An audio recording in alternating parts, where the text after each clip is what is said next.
Well, my friends, it's finally Christmas time. Are you excited? Have you done anything Christmassy yet?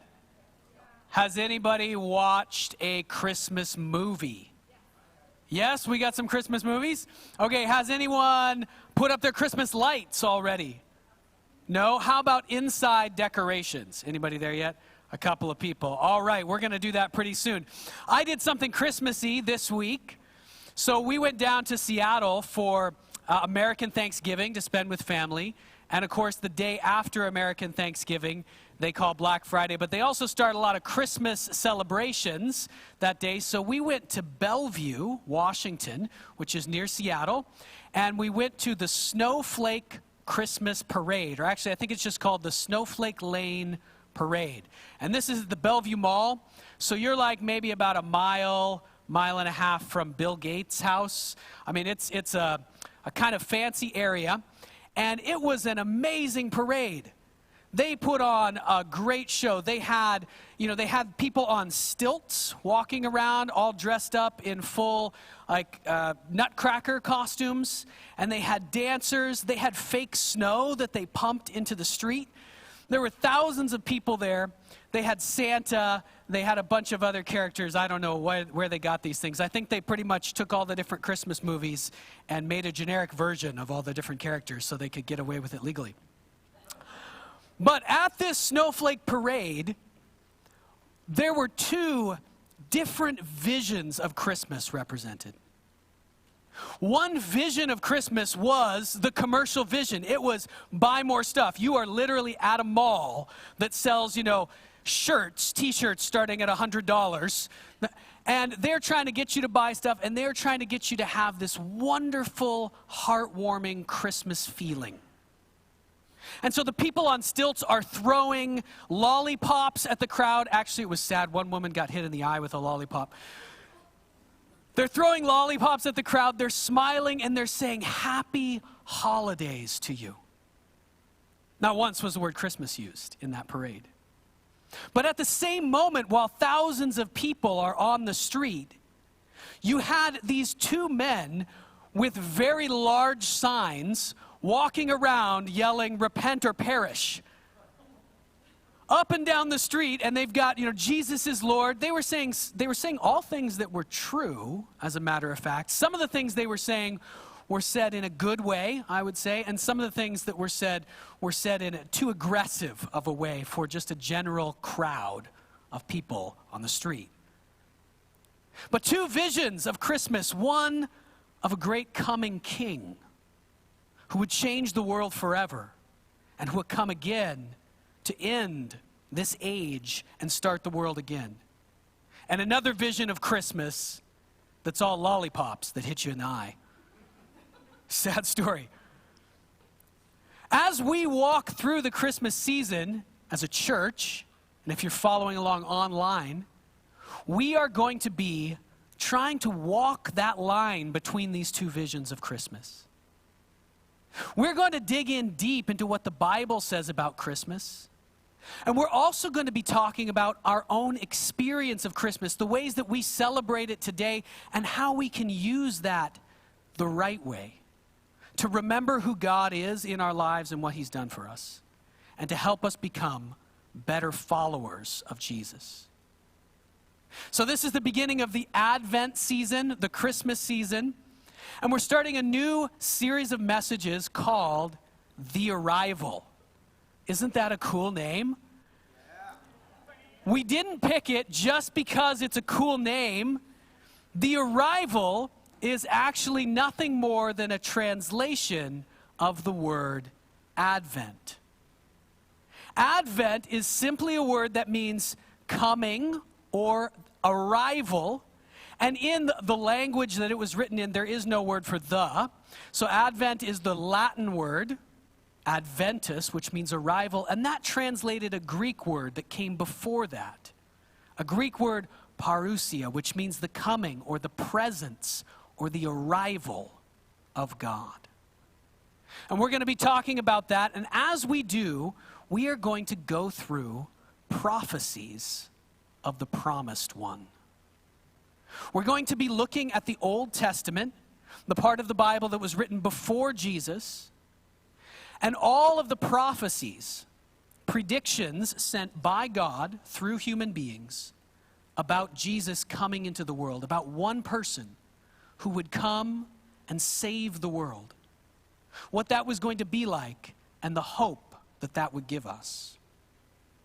We'll be looking at two prophecies today and going through a little bit of an introduction to what prophecy is. So let's say a few things about that to begin with. Before we jump right into these prophecies, and you saw one up on the screen with that video at the beginning, let's say something about what prophecy is and how we need to understand it. Prophecy is more than just a prediction of something that would come true, because a prediction can be made simply with human power. A prophecy is given by God, and that's very important. There's two things as we begin to look at the prophecies of the Old Testament that we need to keep in mind. The first thing is this: prophecy throughout history and in the Old Testament is progressive. And the second thing we need to remember is this, that prophecy was given to human beings. Prophecy was given to human beings. These two things are very important because they will help us know how to understand the prophecies of the Old Testament. So first, prophecy is progressive. What do I mean? What I mean is this: when you have a little child, a baby or a toddler, and you want to explain something to them, do you explain it in the same way that you would explain it to a friend of yours, an adult? Everybody say, no. No, and God is the same way towards us. In the past, the human race was not in the position that it is in now to understand many of the things we understand now. And prophecy was given to human beings in a progression, in a way that what they could understand, what we, our ancestors, could understand at the moment. And as time went on, more was revealed, as God worked in history and prepared people to understand what he had to say. So prophecy is progressive. Today we'll be looking at two prophecies that come from early on in the history of our race, early on in the history of the Bible. The second thing, prophecy is given to human beings. So prophecy is not God simply dictating things. Sometimes he did give human beings the very words that he wanted them to say, but even still, they had to think through those words, put them into language and write them down and help other people understand them. And so as we look at the prophecies in the Bible, we need to keep in mind that the people who receive direct communication from God, and this has happened many, many times in history, and in fact, it happens constantly today, that people receive communication from God. He is not silent. But when people receive that communication from God, especially when they received it in dramatic ways, they didn't always know what to do with it. The people who received some of these prophecies did not understand them completely, even when they received them. Even the people who received them. They heard from God and they didn't fully know what it meant. But they still spread the message because this is what God had asked them to do.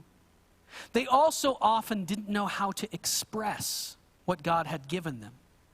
Sometimes prophecies that people received from God were so intense that they had to come up with images and illustrations to try and describe to other people what they had experienced from God. And that was a struggle for them. And that was actually their part of spreading that message, not God's part. God had given them a revelation. He had given them information, knowledge, and experience, showing them what was true, but they had to figure out how to communicate it. It was communicated through human beings. So we're going to keep those two things in mind throughout this entire Advent Arrival series. Prophecy is progressive, and it was given to human beings. Now, as we get into the prophecies for today, the first point that I want to bring to you, and this is for your notes, so you've got notes in your bulletin if you want to fill in blanks and try and keep yourself awake. The first point is going to be this. So we'll go to the next slide, the first point there.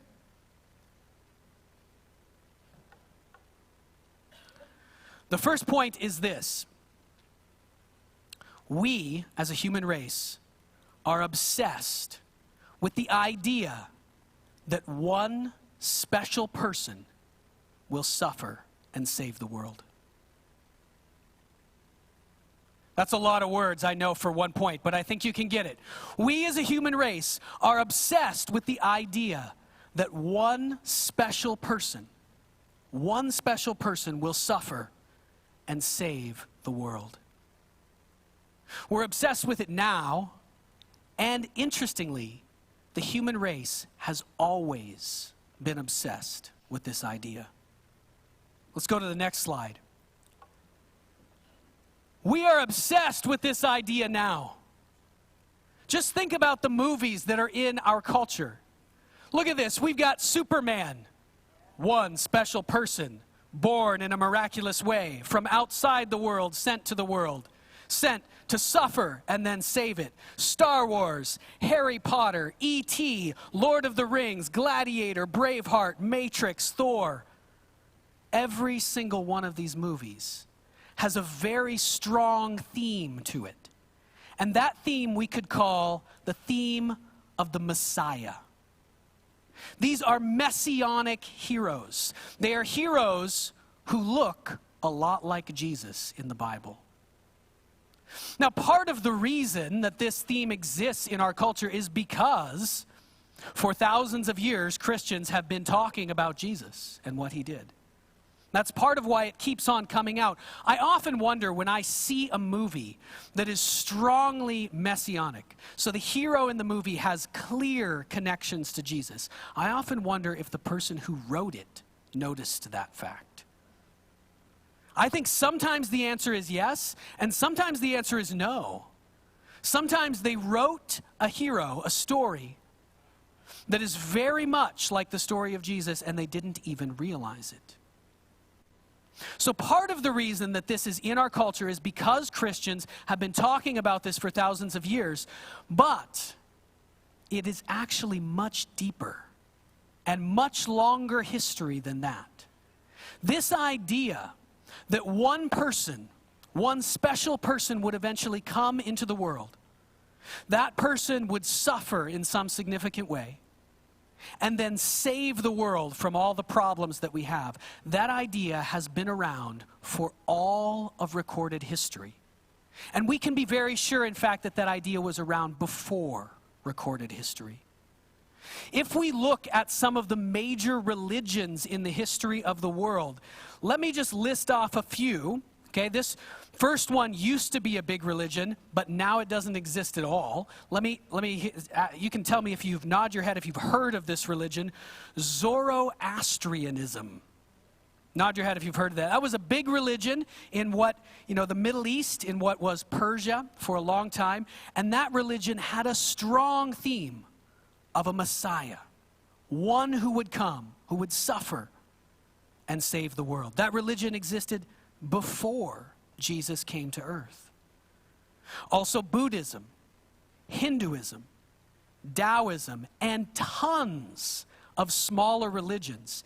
In fact, most of the what are called primitive religions in the world have some sort of messianic idea or figure to them. And so this shows us that throughout human history, we have been obsessed with this idea. It has been around. It's almost like something burned it into who we are. That there would be someday one person, one special person who would come, who would suffer, and who would save us from all this garbage that's wrong in our world and our lives. It's burned into who we are. We can't get away from it. C.S. Lewis put it this way. Let's put up the C.S. Lewis quote that's there. C.S. Lewis talked about it. He is a Christian author. He talked about it as good dreams. Here he's talking about, in his book, Mere Christianity, what God did in response to human beings having turned away from him and being alone in the darkness of this world. God sent the human race what I call good dreams. I mean those strange stories scattered all through the heathen religions about a God who dies and comes to life again, and by his death has somehow given new life to men. We are obsessed with this idea. Let's jump in now to Genesis chapter 3. And I'll call this section the curse and the promise. This is what we saw in the video at the beginning. This is the first of two promises that we'll look at this morning. Two prophecies of the promised one. And this is right at the beginning. So the context here, of course, is the first two human beings, Adam and Eve, who, like us, had been given many, many great things by God. He had given them everything that they need, and yet they felt like they didn't have enough, so they turned away from him. They were convinced by that serpent. Strange that there's this snake in this perfect garden, isn't it? They're convinced by that serpent, the snake, by the devil, that they should do the one thing that God had asked them not to do. And that if they just did that one thing that God had asked them not to do, then everything would be great. Everything would be better than it is now. They were very wrong. And of course, death and all kinds of evil came into the world through them. But remarkably, once they have done that, once they have eaten the fruit, and then they realize that they're naked, they hide from God, already all sorts of bad stuff is coming into their minds and their hearts. God comes down and talks to them in that moment. And right in that moment, God pronounces what we call the curse. First, he curses the serpent, and then he brings a curse on the woman, and then he brings a curse on the man. And these curses explain all of the struggle and all of the evil that's in the world today. But right in the middle of those curses, God delivers a powerful promise. The very first prophecy of someone who would come to save the world came right at the beginning. And that's why it exists through all the religions of the world, in these dim memories of what God had said. Let's read it here from Genesis chapter 3. And I'll start at verse 15.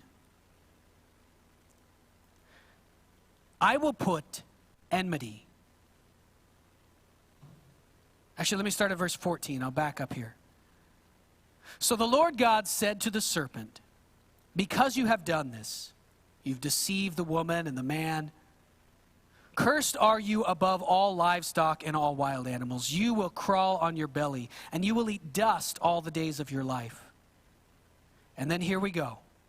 I will put enmity, hatred, hostility, between you and the woman, and between your offspring and hers. He will crush your head, and you will strike his heel. Right off the bat, we get this promise, right from the beginning, that even though the human race is being cursed, we are suffering the consequence of our own choice. We are now not going to live forever. We are going to die. Now, the work that we do is going to be very, very difficult. Now, the relationships that we have in our families and among human beings are going to be very hard. But even in the middle of that, God has promised someday someone will come. And you'll notice several interesting things about this. Now, this is way before anything is known about Jesus, about how he would come. This is way before the prophecies in Isaiah that say that Jesus would come. And the special thing about his birth would be that he would be born of a virgin. He would be born, but not in the usual way. Not of a husband and a wife, but only of a woman. And right here in the prophecy, we see what? That this offspring, this one who would come, all the way back in Genesis, is described as the offspring of the woman. Not of the man and the woman, but of the woman alone.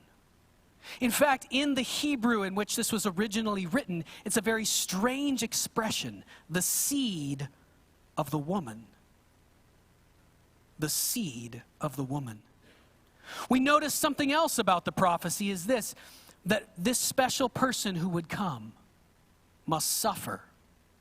In fact, there's an implication here that he will in fact die. The snake will bite his heel. What happens if you are bitten by a poisonous snake? You die. That's what happens. So this one will suffer, but he will also crush the head of the serpent. He will defeat the very thing that brought the evil into the world to begin with. He will end it. Now, what can we take away from this? What was God doing in this moment for Adam and Eve? And what is he doing through this prophecy for us now? Think about what that moment was like for Adam and Eve. They had been in a perfect garden. They had been in a world without sin, without anything evil at all. We can't even imagine what that would be like other than to come up with the very best experiences in our life. Those moments when the whole world seems right and realize that that pervaded everything for them. That's what life was like for them. And all of a sudden, they're going to die. All of a sudden, Adam and Eve are going to fight. Their children are going to kill each other. They're going to suffer and die. That moment, I suggest to you, was a moment for Adam and Eve of total despair. It was a moment when there seems to be no hope left in the world. Everything is awful, and it will only always be awful. There is no way out. What God is doing right in that moment is he is giving Adam and Eve hope. He is giving them something to cling onto. And I wonder if they thought very deeply about this promise that God had given. You notice it doesn't take God very long. You see, he curses them. They've done something wrong. He curses them. And then he immediately tells them that there's a plan. There is a plan for how he is going to save them from this. It's going to take some time, in fact, a very long time, but there is already a plan. What does that mean? If something happens in your life and something unexpected happens in your life and someone in your vicinity immediately says, I have a plan for how to fix this, what does that mean? It means that they thought about it ahead of time. It means that they already suspected what would happen. In this case, in the Garden of Eden, it means that God knew what was going to happen ahead of time. They had done something from which there was no return. They were in despair and hopeless. God already knew it was going to happen, and he had already made a plan to fix it. And so for you remember this. This is how we can use this in our lives today. We can remember that even in despair, even in that moment when it seems like things have gone wrong in our lives so completely that it can never be fixed, we can remember that God knew about it ahead of time. And he already has a plan. So bring it up in your mind right now. Don't say it out loud, but bring it up in your mind, that thing in your life, that when you think about it, you are gutted. That when you think about it, you can't believe how awful and dark life looks. God always knew that thing was going to happen. And he made a plan. He made a plan to use it for your good, to bring good through you into the world, to save many people, to save the whole world. He made a plan that included that thing. He knew ahead of time that it was coming. That is an astonishing reality. Let's jump ahead. We'll go to the second prophecy, and we'll grab our second point, our last point for today from that one. We're jumping ahead here a few thousand years, and we're going to look at the great prophet that was prophesied by Moses. So we'll turn to Deuteronomy chapter 18. Deuteronomy chapter 18. I want to tell you a little bit about the context first. The context of this prophecy, God has delivered, he has brought the Israelite people, the Hebrew people, out of slavery in Egypt. He's done that through a man named Moses, who was given incredible power by God. Power to do great miracles that forced the king of Egypt to let all of these people go. They went out into the desert, and they spent 40 years in the desert, sometimes following God, sometimes not following God. That's why they had to spend so much time out there in the desert. They are about to go into the land that God is taking them to.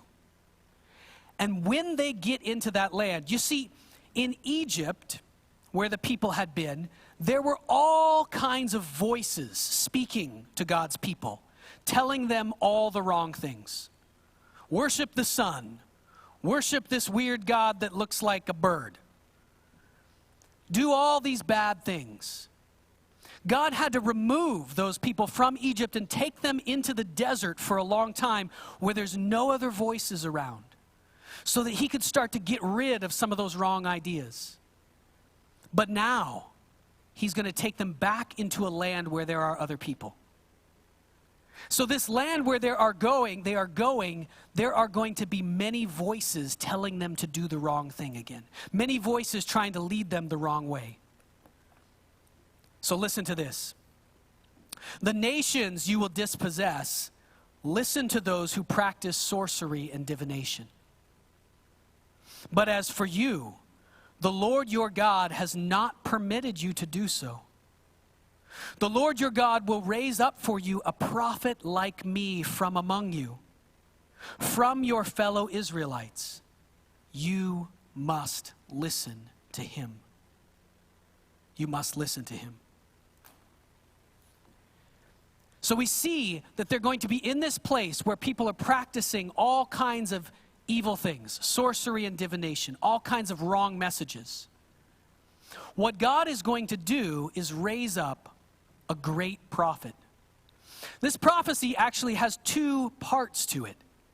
If we read on, we see that Moses here talks about one great prophet who would come, and also a line of prophets who would come. There would be many people who would be spoken to by God so that they could then speak to the people of Israel and tell them the right way to go.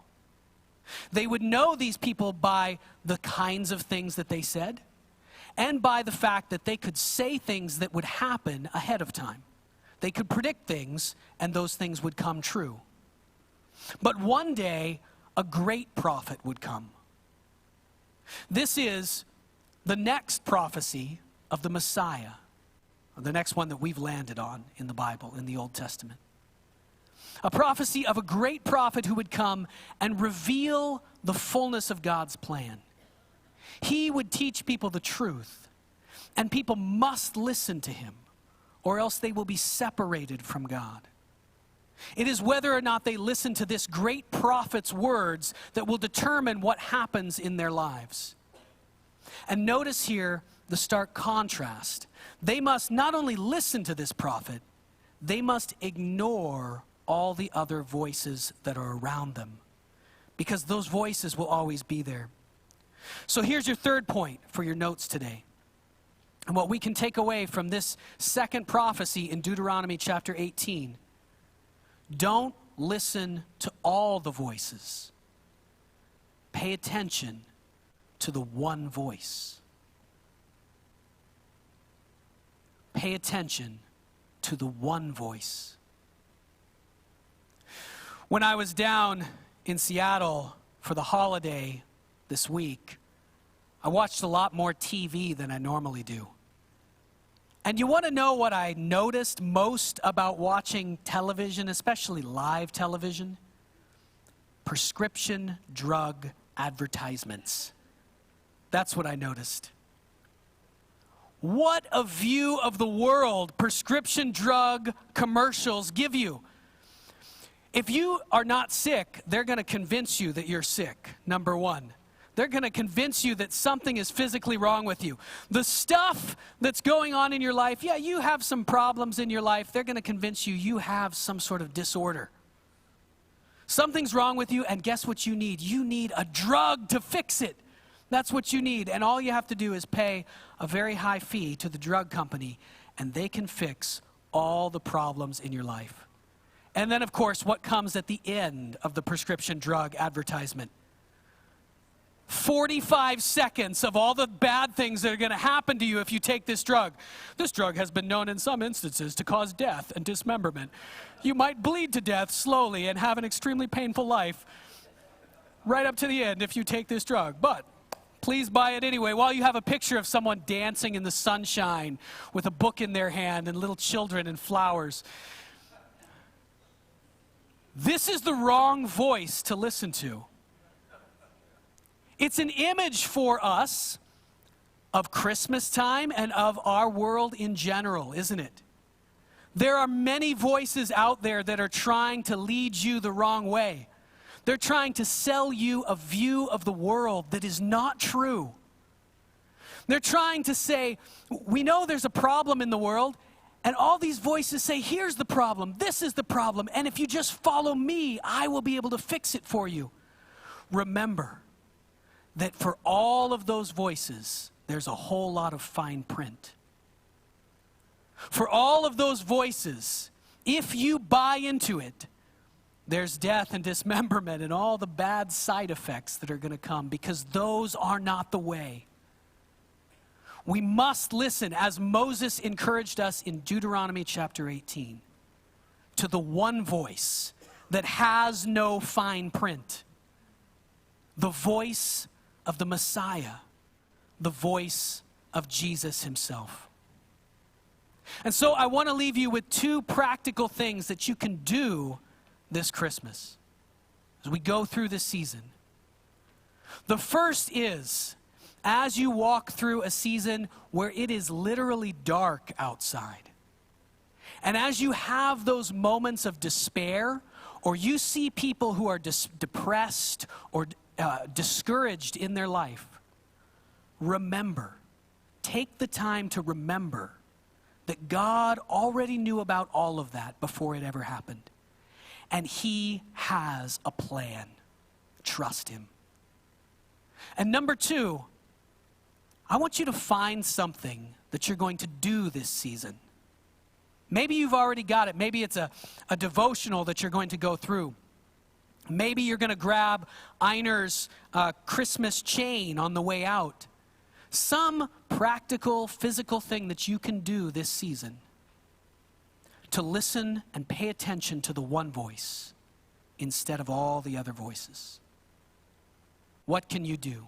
I'll be asking you as we go around afterwards and maybe next week in future messages, what are you going to do to make sure that this season you pay attention to the one voice, even in the middle of all the other voices and all the busyness that comes at Christmas and the holidays?